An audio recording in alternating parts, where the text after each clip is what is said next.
Fishy, fishy, fishy! What's going on, fishy friends? Alright, let's check in and do a quick update on the fish room. It's been a while since I've really just kind of walked through and talked about everything here. I've been busy building my rack. Well, building both racks, adding a couple of new things here and there, blah blah blah. Let's see, a while back I set up this glowfish tank for my little girl. Quite soon thereafter, there was a pretty serious outbreak of ick in this tank. I was able to treat that without using anything other than a heat treatment. I cranked up the heat to about 90 degrees for about, I gave it 10 days after I last saw any of the white spots on a fish, so it was probably 14 days or so in total. And it seems to have done the trick. A couple of these fish were really covered in it, and there's no signs of it whatsoever anymore from just the heat treatment. Very soon after that happened, I had an ick outbreak up here in this tank. Specifically the female here was covered in it, and as a matter of fact she still has some. And I cranked up the heat on this tank as well. It's currently at 90.7 degrees Fahrenheit. And that seems to be helping already. And since cranking up the heat, these fish spawned last night. Boy, there's bad glare on this tank. I don't even know if we can see those eggs down in there. There they are. It's the first time I've had a pair of rams spawn, so that's pretty cool. I'm not exactly sure what to expect. I have a little bit more experience dealing with my Discus spawning. This pair has not yet spawned again recently, but they are showing some activity recently that makes me think they might be getting ready to spawn, so that's a good sign. What else is going on down here? We got these 10 new Discus. They are still all doing very well in this new tank over here. They're eating pretty well. I gotta do a water change and clean this tank. I haven't done so since last night, so it's been about 24 hours. And they're eating heavily, and that's the result. But the fish themselves are looking pretty good. There's a lot of glare on this tank too. So I'm happy with the way these guys are looking right now, and hopefully they grow out and look like something nice sooner or later. These four down here are looking real good lately. They seem to be growing rather quickly all of a sudden. I'm quite happy with the shape of these guys and the way they've grown for me. There's a bit of peppering on the fish. Most of them. That one I believe doesn't really get much except on the outside of its fins. That doesn't look so bad.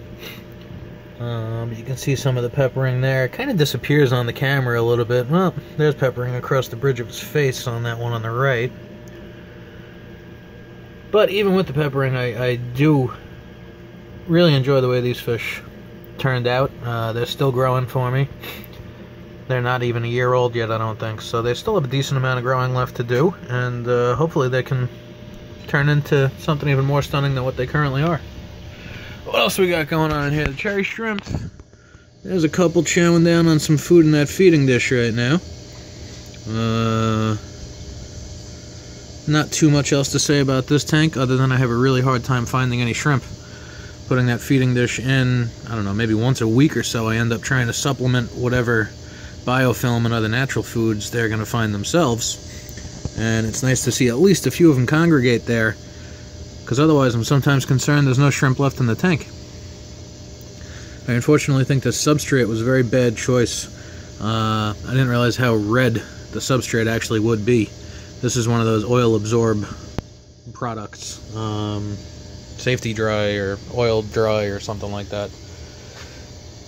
I don't really love it as a substrate. I find it is quite dirty even after having cleaned it and even after running it in a tank for quite a while.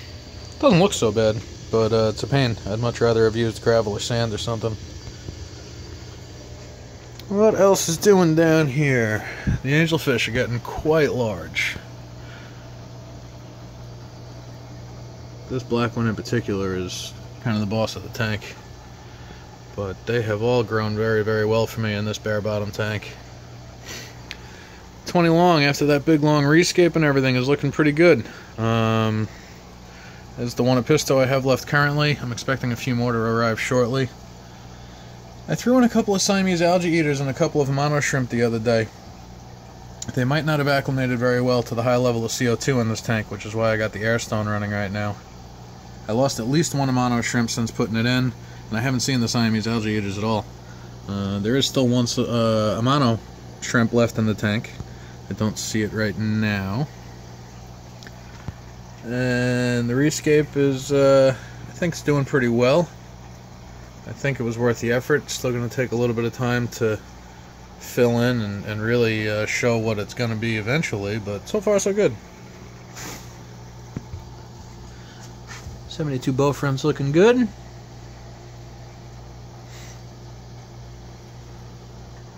I kind of let the plants grow a little wilder in this tank than any other. Just because it's such a tall tank, and I try to let things go before having to trim them. Haven't really done much trimming in this in a while. Since it's such a big tank, I kind of use bigger plants. Sort of have a carpet trying to go there almost with that crypt in the front. It's spreading out pretty nice. And kind of following that divide between my different substrates. I got the gravel over there and the sand. And the crypt sort of stays right on the line there somehow. It's kind of interesting. 55 gallon is looking really good. For some reason, my Crinum calamostratum there, 2 or 3 of the leaves have broken off. There's one of them caught over here, and some of the riccia that I have tied off to the driftwood. I gotta trim some of this back. Or something, I don't know. It's kind of getting a little too big and bushy over here now. But otherwise, this tank looks pretty good. The Reminos, for some reason, are much less active than they used to be. I don't know if there's nothing to scare them into schooling. I am contemplating taking one of those big angels from over there, or maybe a couple, or if not all, and moving them over to that tank eventually. And let's see down below, those Discus are, excuse me, looking a little better than they had been a couple of weeks ago. I've been doing really, really big frequent water changes, bigger than usual, 50% plus. Nobody's gotten any worse. They all seem to be hiding right now, and actually, in general, they've been out and much more active recently. But fingers crossed, there's nothing too bad going on in that tank, and everybody in there at least will survive. And then over here, I still got that new tank that I haven't even filled up yet, and haven't even moved anything over to there. Alright guys, that's it for now. I'll check in later.